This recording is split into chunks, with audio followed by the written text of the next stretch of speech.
Hello everybody and welcome back to Operation Logistics, where we are currently working on implementing some map modes. However, the first thing we probably want to do, I forgot to change this to demand apparently. Let's change this to demand. There we go. And obviously these are a little bit gross, but we'll fix those later on when we add in some actual graphics for them. So for right now, we need to go through and just link in that on-click that we implemented in the last episode. So let's go ahead and bring in our scripts, and then we want to do business, and we want on enter, or rather on what did we call it, on press map mode default. There we go. And we just want to go through that for all four of these. So we'll put in our business, on press map mode coverage, and then the same thing here.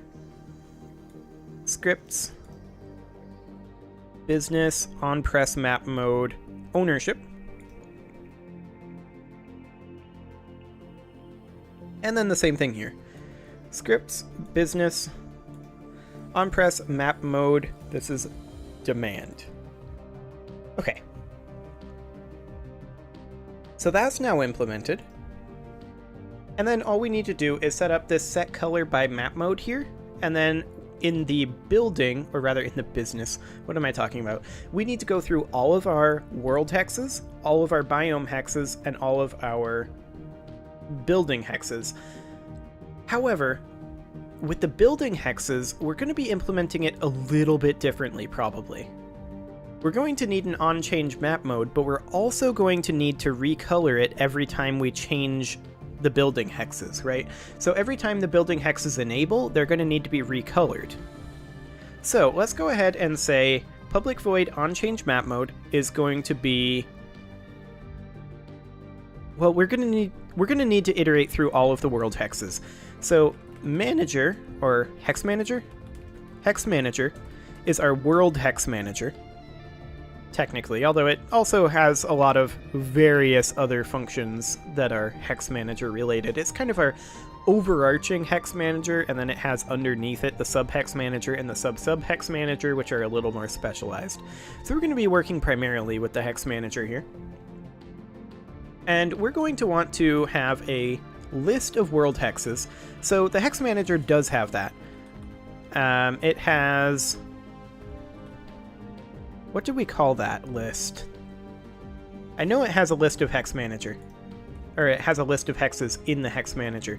What did we call that? Map is what we called that. Now that's a two-dimensional list. So that's interesting. Do we want to just create a one-dimensional list? We could do that. So something along the lines of public list world hex map 1D equals new list world hex, like that. And then we would just populate it right here after we generate the map. So then, I'm currently assaulting my microphone again. I need to stop that. Okay, so then we would need to iterate through the 2D map. So for int I equals 0, I is less than map dot count I++. For int j equals 0, j is less than map I dot count j++. And then all we'd need to do is simply map 1d dot add map I j. And that gives us a one-dimensional list, so we don't have to do this a bunch of times if we want to utilize the one-dimensional list, or if we just want to iterate through. So that gives us a bit of an easier way to do this. It's a bit more memory intensive, though. We do have to keep that in mind.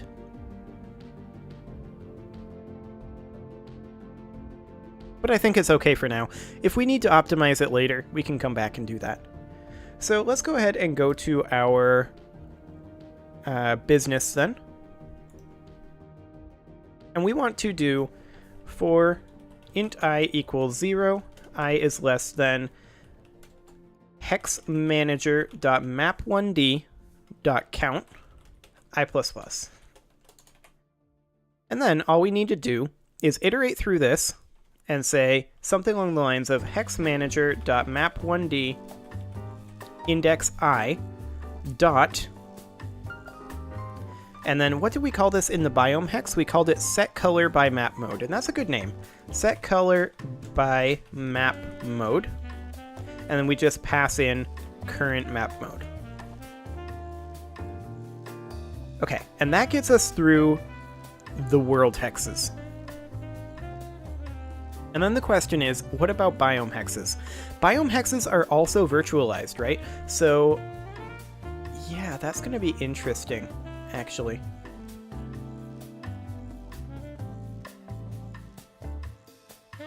So we've already got the situation where the biome hexes are set, but by what function are they currently set? That's what I'm wondering. So let's go into our world hex and then go into our onClick, which is up here. Right? I think it's up here. Well, it's in on mouse over.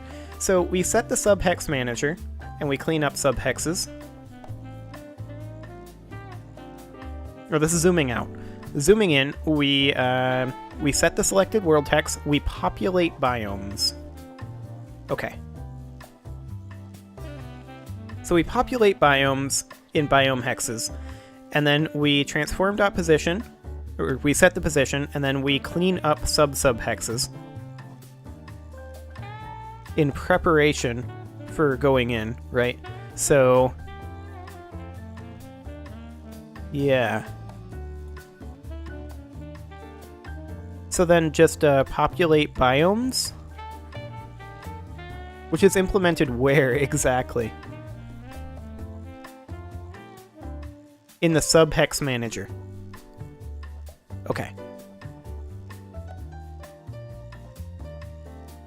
I think we can probably implement that differently, right?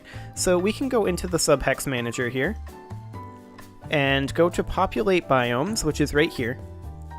And this iterates through all of them.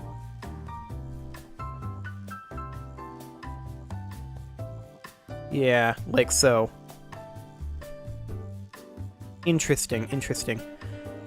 So, I mean, we could just theoretically utilize this for the default map mode and go into our business and then say if current map mode equals mapmodes.default, then all we have to do is hexmanager.subhexmanager, or rather biome hex manager, .populate biomes. And then we want to pass in a list of hex store of biome hexes, which would be something along the lines of hexmanager.selected world hex. So we would need to know if there's a selected world hex. So if hexmanager.selected world hex and current map mode equals mapmodes.default, then we would want to populate biomes hexmanager.selected world hex dot biome hexes, like that. Otherwise, we could just simply, for right now, return, or actually, we wouldn't even return anything. We could just, for now, avoid this switch statement, and this is going to cause a warning, of course, but we could just do set overlay color 32 dot, or rather just color dot magenta.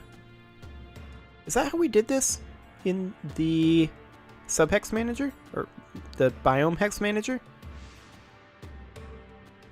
Where is that? Here it is. Yeah, we just use color.magenta. Okay. Color.magenta. Okay. So, if this is working, what we should see right now is a compile error.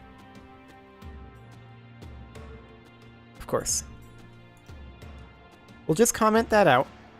There is no set color by map mode for world hexes, so we'll just comment that out, and this should only work under a particular set of circumstances. So we come in here, and if we are here, we can go into default map mode, and nothing should change. Stack Overflow exception.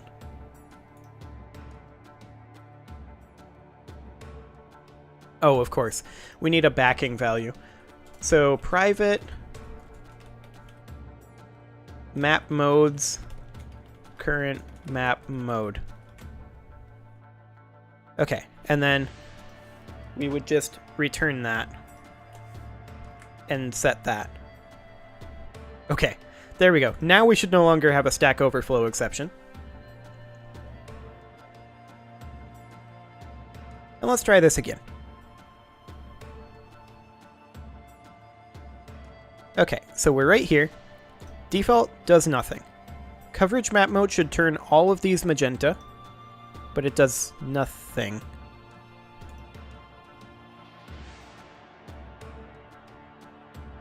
Interesting. Why did that do nothing? That should have... Oh, of course. Of course. hexmanager.map1d.biomehexes.count. Right? Is that what we called that? I don't even know what we called that. Yeah, .biomehexes.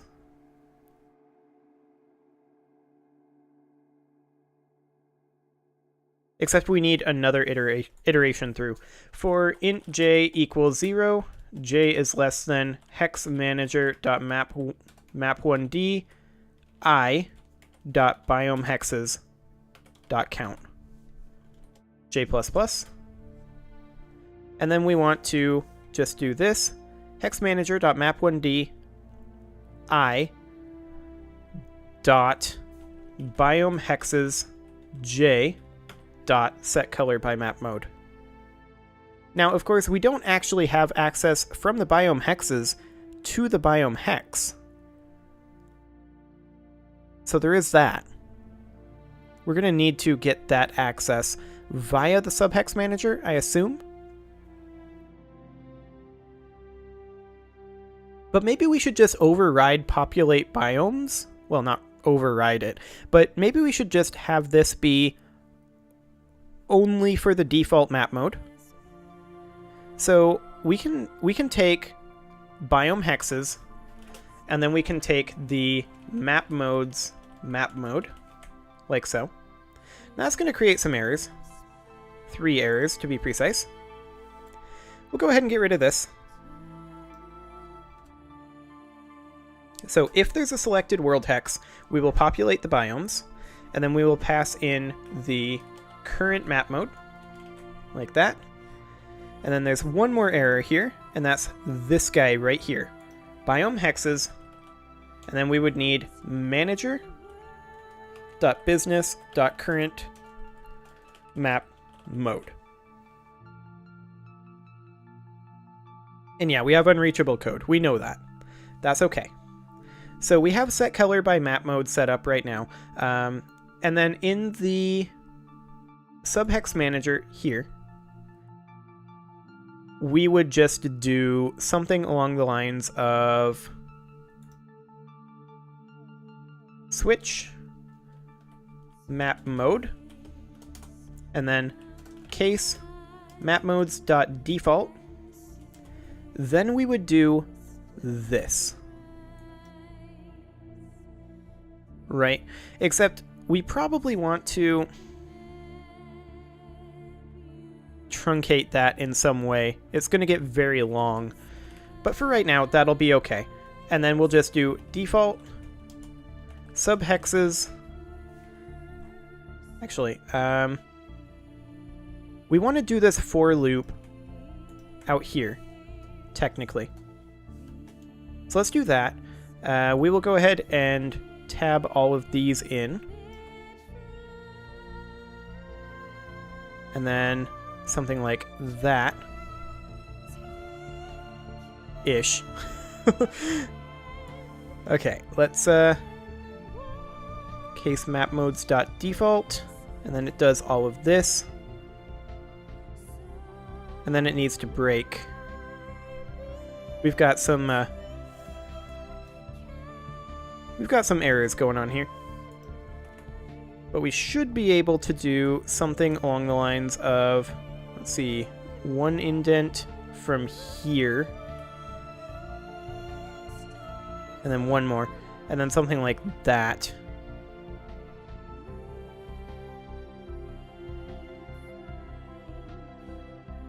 Okay. And then we've got this switch statement needs to end like that. And then we have a break and then a default. Subhexes, blah, blah, blah, blah, blah. We would need to then break there. Okay, I think we've got this under control. So subhexes, set overlay color magenta. There.